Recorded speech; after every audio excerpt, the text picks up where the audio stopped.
Good morning, everyone. The reading for today is taken from Matthew chapter 16, verses 13 through 17. Here's what it says. When Jesus came to the region of Caesarea Philippi, he asked his disciples, "Who do people say the Son of Man is?" They replied, "Some say John the Baptist, others say Elijah, and still others Jeremiah or one of the prophets." "But what about you?" he asked. "Who do you say I am?" Simon Peter answered, "You are the Messiah, the Son of the living God." Jesus replied, "Blessed are you, Simon, son of Jonah, for this was not revealed to you by flesh and blood, but by my Father in heaven." May God bless the reading for this morning.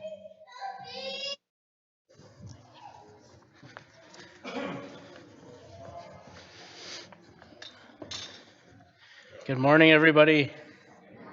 It's good to see you all again.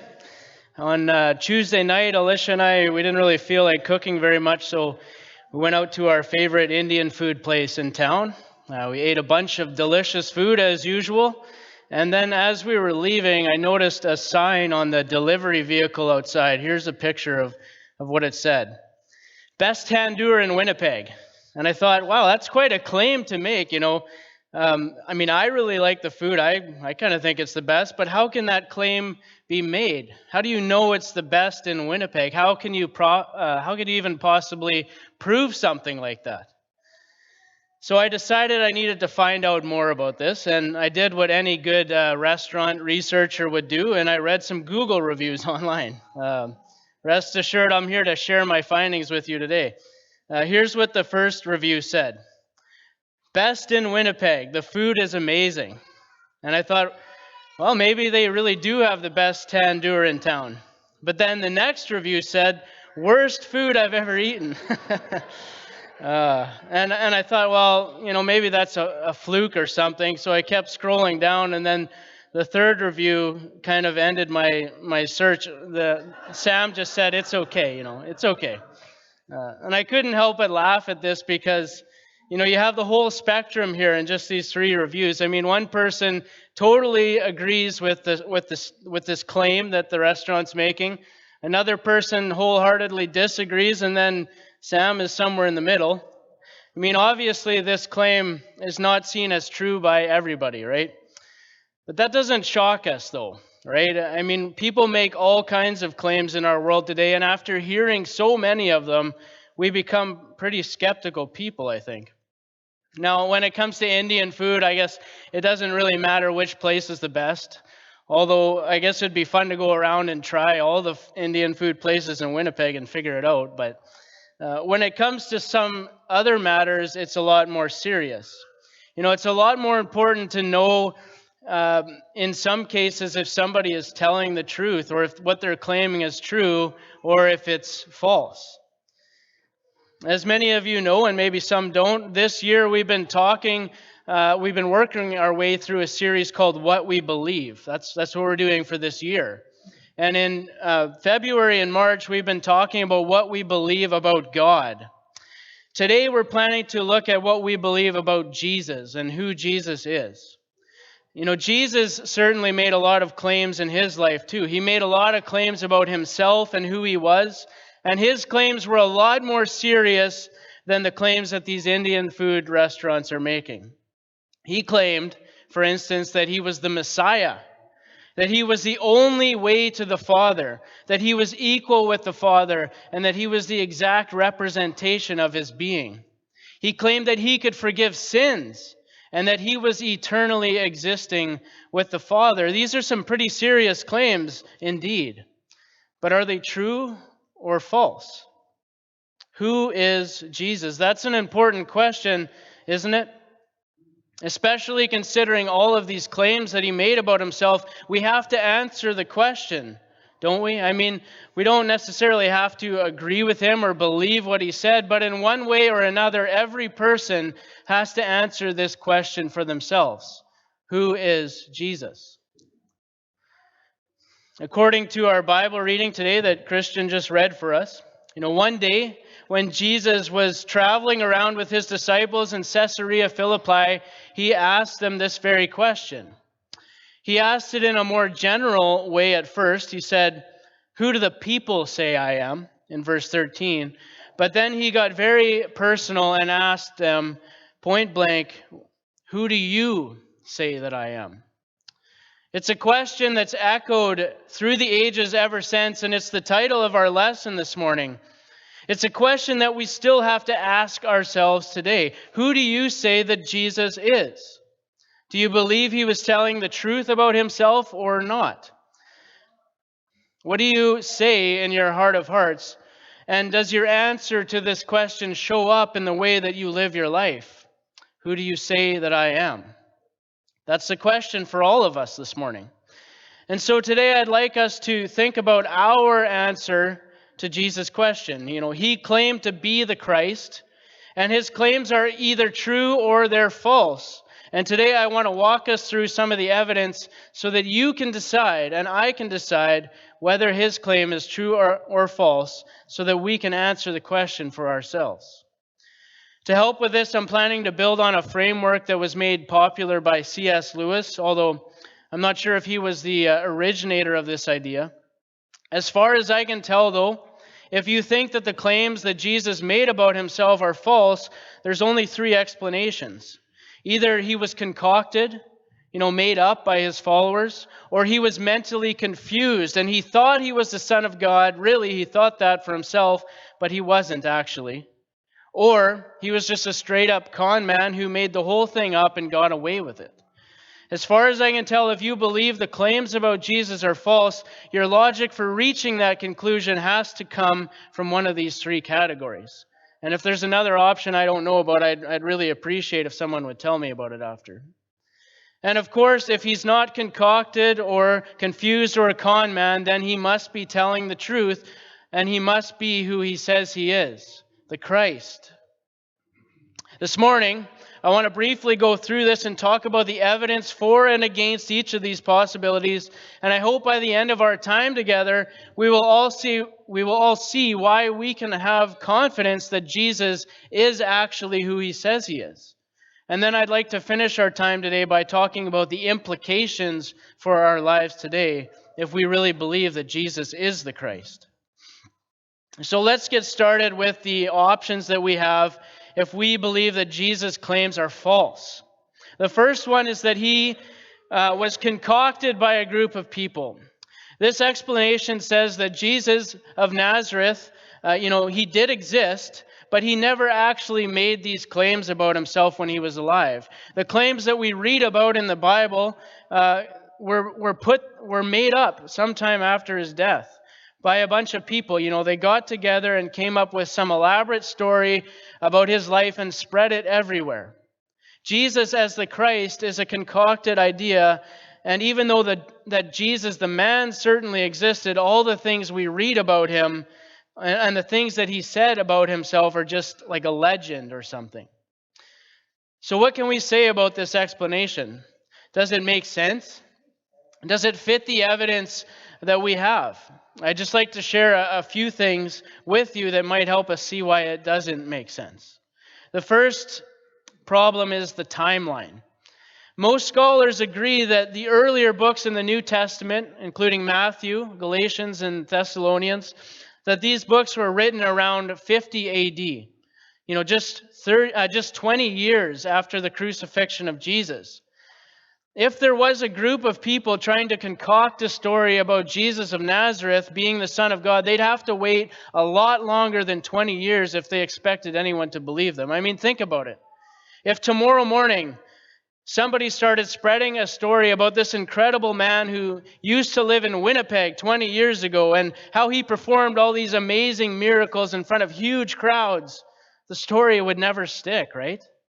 There would immediately be thousands of people who would correct the storyteller and say that they were here 20 years ago in Winnipeg and none of what they were saying happened. If you wanted to get away with making up a story about someone like Jesus the Christ, you'd have to wait at least 2 or 3 generations so there'd be no eyewitnesses to debunk your story. But the scriptures were written, the first of them at least, just 20 years after the events happened. I mean, we can even see this in the Bible itself in 1 Corinthians 15. Paul said this to the Corinthian church. He said, "For what I received, I passed on to you as of first importance, that Christ died for our sins according to the Scriptures, that he was buried, that he was raised on the third day according to the Scriptures, and that he appeared to Cephas and then to the 12, and after that he appeared to more than 500 of the brothers and sisters at the same time. Most of them are still living, though some have fallen asleep." Paul wrote this letter about 20 or 25 years after Jesus was crucified, and he points out that if the Corinthian people need confirmation about what he's saying, all they have to do is just go and talk to the people who saw it. He said there were over 500 eyewitnesses of the resurrection, and most of them were still alive when he wrote this letter. He says, just go talk to them. There's no way Paul could have said something like this if the whole story about Jesus was just concocted by a group of people who made it up after he died. All right, so the other part that doesn't make sense about Jesus being made up by his followers is that they had no reasonable motivation to do it. They weren't going to get rich. They weren't going to be powerful from it. In fact, if anything, they were signing up for a life of hardship. According to ancient historian Eusebius, the Apostle Peter was crucified for his beliefs. The Apostle Paul was beheaded for his beliefs. And we know from Acts chapter 12 that the Apostle James was killed by the sword. I mean, these guys had no motive. There was just no benefit for them to get together and concoct a story like this. The only logical conclusion is that Jesus was not a legend. The people who wrote about him really did believe what they wrote, and they believed it so strongly that they were willing to die for the message. Jesus was not concocted. So we must move on to the next possibility. If he wasn't concocted, then what is the possibility that he was confused? He was just confused about his identity. Maybe he really believed that he was the Son of God in his own mind, and a lot of people believed him, but it was all in his head. This is another possibility that we can explore. And I want to try to give us some reasons again for why this explanation doesn't make sense either. The first reason is that it doesn't explain all of the fulfilled prophecies about Jesus, and this is a big one. During his life on earth, Jesus fulfilled many predictions about the Messiah that were written down like hundreds of years before Jesus was even born. Just a few of them include that the Messiah would be born in Bethlehem, that he would be born to a virgin, that he would be pierced during his death, that he would be a descendant of David, that he would come riding into Jerusalem to bring salvation to his people on the back of a donkey, that he would be mocked about his relationship with God during his death, and that he would have his clothes divided while he was dying on the cross by people who were casting lots. Right? All of these predictions here on the screen, and way more than this, all came true, all came to fulfillment during Jesus' life. This list gives us enough evidence, I think, to show that explaining his claims away by just saying that he was confused about who he was, it just doesn't fit with the facts of what happened during his life. And a second thing that debunks the confusion theory is Jesus' personality. Think about this. If you're on your way home today and you met someone on the street who claimed the things that Jesus claimed, you might be tempted to think that that person was struggling with a mental health problem.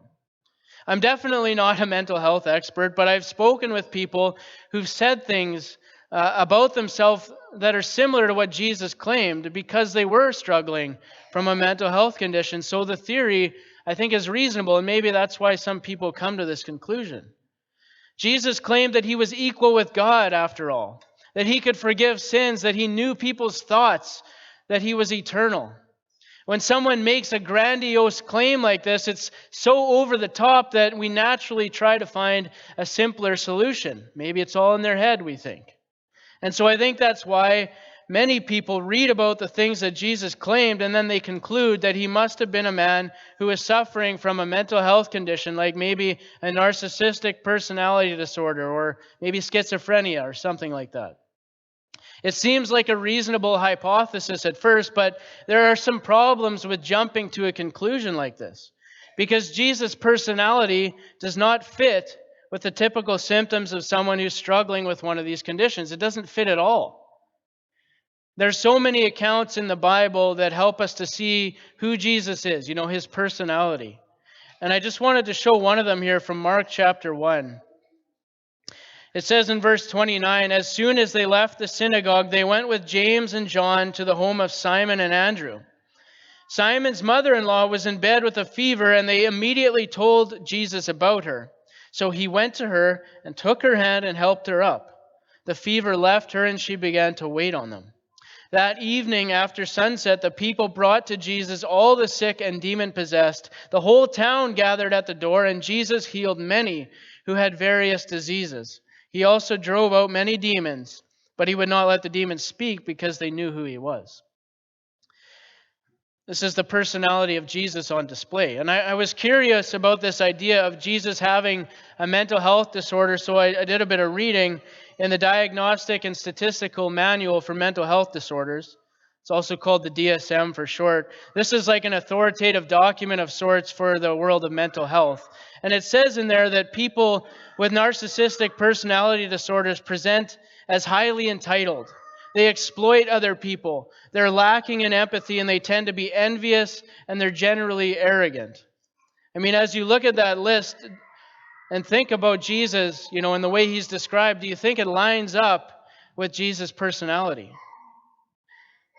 Another source that's also helpful was the Mayo Clinic. They listed another set of typical symptoms for people who struggle with schizophrenia.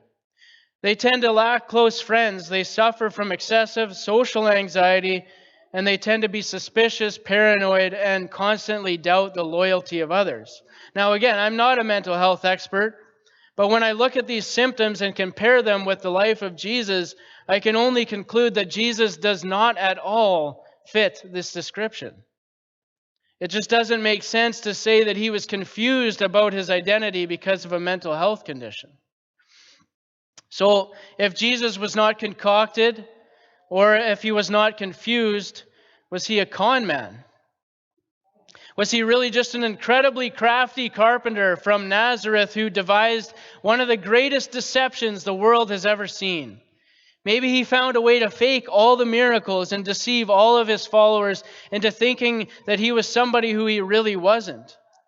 We should consider this possibility. I mean, if you were walking down the street tomorrow and someone stopped you and told you that they were the Christ and they wanted you to follow them, you'd probably be pretty skeptical too, wouldn't you?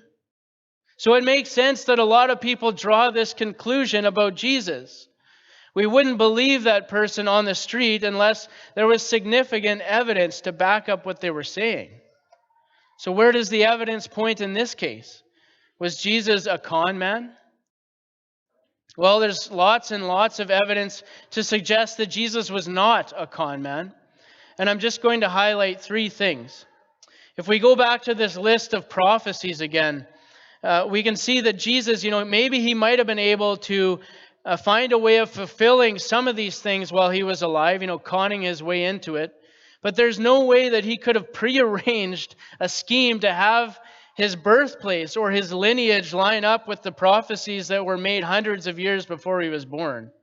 Neither could he have orchestrated the events with the angels and shepherds during the time of his birth, or what the prophet and prophetess Simeon and Anna said about Jesus to his parents when they brought him to the temple. I mean, he was just a baby when this was happening. The next piece of evidence comes from his miracles. For instance, look at this one here from John chapter 5. I'm just going to read a few verses sporadically. It says in verse 2, inside the city, near the sheep gate, was the pool of Bethsaida. Verse 5, one of the men lying there had been sick for 38 years. When Jesus saw him and knew that he had been ill for a long time, he asked him, "Would you like to get well?" Jesus told him, "Stand up, pick up your mat, and walk." Instantly, the man was healed. He rolled up his sleeping mat and began walking. If Jesus was a con artist, this miracle would have been impossible to pull off. John records that it was a well-known fact that this man had been disabled for 38 years. 38 years. We know that Jesus was younger than 38 at the time when he healed this man, and so it's impossible that he could have cooked up a scheme with him or something and asked him to fake his condition for 38 years until Jesus came along one day and pretended to heal him. I mean, it just doesn't make sense. Another miracle that would make it impossible, or another miracle that would be impossible to fake, is from Matthew chapter 8. It says this starting in verse 23, "Then Jesus got into the boat with his disciples and followed him. Suddenly a furious storm came up on the lake so that the waves swept over the boat, but Jesus was sleeping. The disciples went and woke him, saying, 'Lord, save us. We're going to drown.' And he replied, 'You of little faith, why are you so afraid?' Then he got up and rebuked the wind and the waves, and it was completely calm. The men were amazed and asked, 'What kind of man is this? Even the winds and the waves obey him.'" I just don't know how any con artist could fake something like this. If you've ever been on a boat in a storm, you might have an idea of what this might have been like to experience. A miracle of this magnitude is not something that you can fake. The last thing I want to point out about how Jesus could not have been a con man was his motivation. He had no conceivable motive to trick people into thinking that he was the Messiah. I mean, what did he stand to gain? He was hated by most of his people, his own people. He was financially poor. He was homeless. Even his own family rejected him. And all for what? So that one day he could have the payoff of being put to death in one of the most cruel ways ever invented? I mean, there was just simply no motive. There was no upside for him to fake this. And it wasn't like he was trying to become rich and powerful and he just failed at it. There's no hint at all anywhere in the scriptures of power or riches ever being a motivation in his life. If anything, it's the opposite. I mean, look at what he says to his disciples in Matthew chapter 10, starting in verse 43. "Whoever wants to become great among you must be your servant, and whoever wants to be first must be slave of all. For even the Son of Man did not come to be served, but to serve, and to give his life as a ransom for many."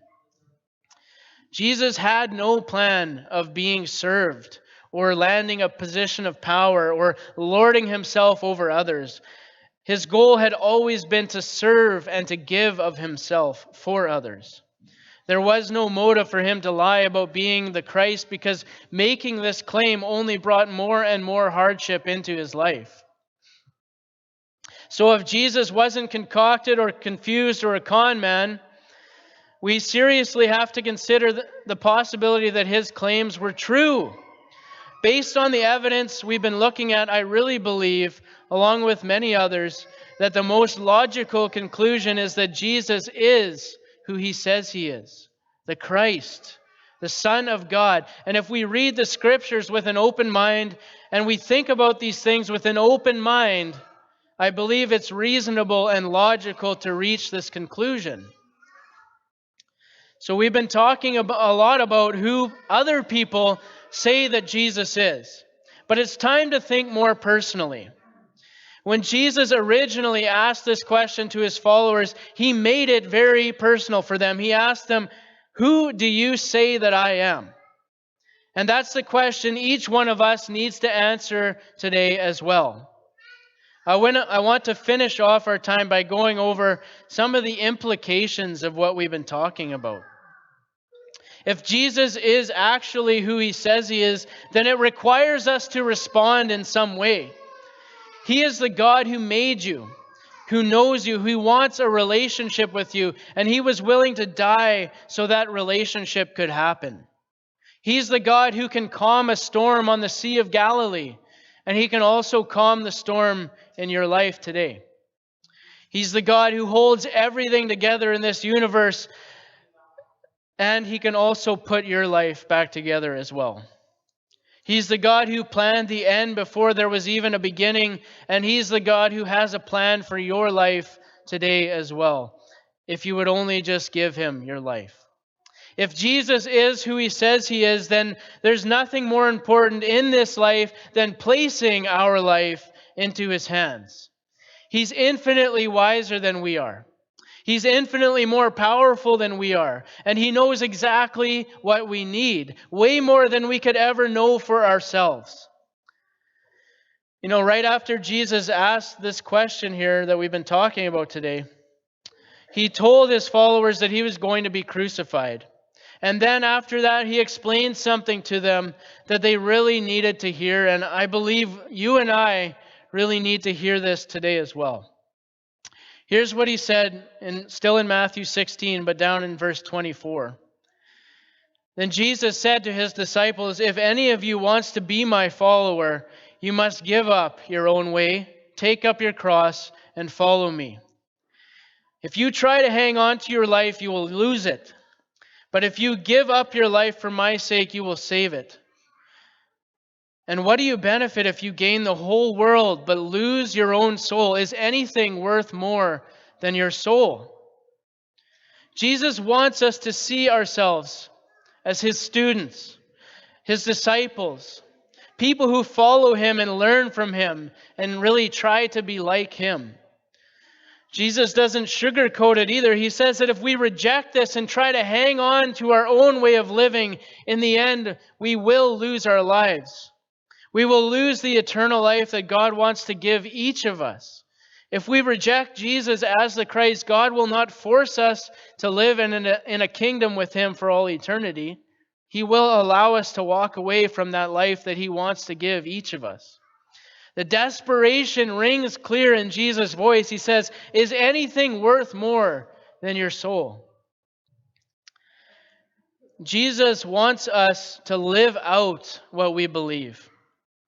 Maybe you believe that He is Lord, but can you honestly say that you're living like He is the Lord of your life? That's the real implication of all this, isn't it? Think about it. What are you living for today? Are you striving for things that come from this world? Jesus is clear that there is no future in a life like this. He wants something better for you and for me. He calls us all to live like He is Lord, to live it, meaning that we actually place control of our lives into His hands. We become His student, His disciple, His follower. We strive to learn from Him and become like Him. If you realize today that He is the Christ, the Son of the living God, then my hope and prayer for all of us is that we would commit or recommit our lives to living out this reality today. If you're stuck in a rut right now with your faith and you want to talk to somebody about it, please make a commitment to talk to someone, another Christian that you trust. Make that commitment to talk about it with them today. If you're listening this morning and you're ready to declare your faith in Jesus and give your life to Him through baptism, we'd love to help you with that decision. Please talk to someone. And if you're not sure who to talk to, you can always talk to me. We're going to end off with a song called "We Bow Down." The beautiful words in the song remind us of what our response should look like if we really do believe that Jesus is the Christ. To bow down, to worship, to crown Him as King over our life. I hope that as we sing this together, we'll all reflect on who we believe Jesus is and commit to living our lives for Him today and every day. Thank you for your time.